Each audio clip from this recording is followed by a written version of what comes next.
Hizb ut তৌহিদের খুলনা বিভাগীয় আমির সম্মেলন অনুষ্ঠিত হয়েছে। আজ বৃহস্পতিবার কুষ্টিয়ায় দিনব্যাপী এই সম্মেলনের আয়োজন করা হয়। এতে প্রধান অতিথি হিসেবে বক্তব্য রাখেন হিজবুত তৌহিদের সর্বোচ্চ নেতা ইমাম হোসেন মাহমুদ সেলিম। সম্মেলনে হিজবুত তৌহিদের খুলনা বিভাগের বিভিন্ন পর্যায়ের আমির ও দায়িত্বশীল ব্যক্তিবর্গ উপস্থিত ছিলেন।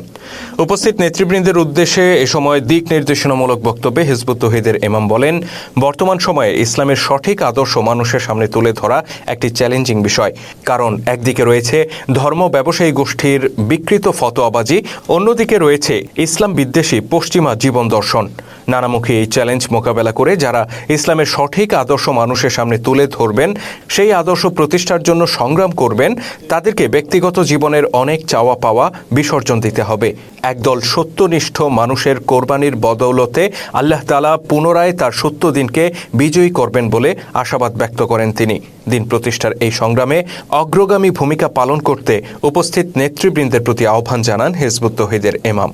খুলনা বিভাগ হিজবুত তৌহিদের সভাপতি তানভীর আহমেদের সভাপতিত্বে অনুষ্ঠানে আরও বক্তব্য রাখেন সংগঠনের কেন্দ্রীয় সাধারণ সম্পাদক মোহাম্মদ নিজামুদ্দিন, কুষ্টিয়া অঞ্চলের আঞ্চলিক আমির জসিবউদ্দিন, খুলনা অঞ্চলের আঞ্চলিক আমির শামসুজ্জামান মিলন, কেন্দ্রীয় কৃষি বিষয়ক সম্পাদক মোতালেব খান, নারী ও শিশু স্বাস্থ্য বিষয়ক সম্পাদক সুলতানা রাজিয়া, শিক্ষা ও প্রশিক্ষণ বিষয়ক উপসম্পাদক রাকিব আল হাসান প্রমুখ।